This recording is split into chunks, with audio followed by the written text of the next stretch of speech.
Clutch চেপে ধরে self মারতে হবে।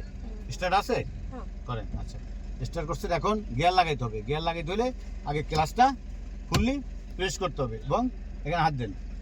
এদিকে গিয়ারটা শিফট করেন, এদিকে ডান দিকে হাত ছড়ান, হাত ছড়ান, হাত ছড়ান। আমি দেখাই দিচ্ছি। এই যে এই পাশে না 1 নম্বর গিয়ারটা, এদিকে হাতটা আনতে হবে, এদিকে এইভাবে, তার উপরে ধাক্কা মারতে হবে। ধরেন এদিকে নেন, চাপ দেন। ক্লাচ চাপ দিচ্ছেন, ক্লাচটা চাপ না দিতে লাগবে না। ক্লাচ চাপ দেন, দিচ্ছেন। হ্যাঁ, এখন 1 নাম্বার গিয়ার লেগে গেছে, তাই তো? এখন করতে হবে আমাদেরকে মুভ করবো। মুভ করার আগে এই হ্যান্ড ব্রেক না হয়ে যাবে। হ্যান্ড ব্রেক এভাবে হাতটা ধরে এই বটমটা চাপ দিবেন। চাপ দিয়ে ক্লাচটা হ্যান্ড ব্রেকটা একটু উপরে নেবেন, তারপরে নিচে ছেড়ে দেবেন। করেন তো, উপরে নেন, নিচে ছাড়েন। হ্যাঁ, এখন গ্লাসটা আস্তে আস্তে ছাড়েন, দেখবেন গাড়ি সামনে আগাবে। হ্যাঁ, ঠিক আছে। হ্যাঁ, রাস্তায় উঠান। গুড, সুন্দর হয়েছে। আস্তে দেন, আরো আস্তে, আরো আস্তে, আরো আস্তে, আস্তে আস্তে আস্তে আস্তে আস্তে আস্তে। আপনি আমার স্টারিং ঘুরাইতে দেন না।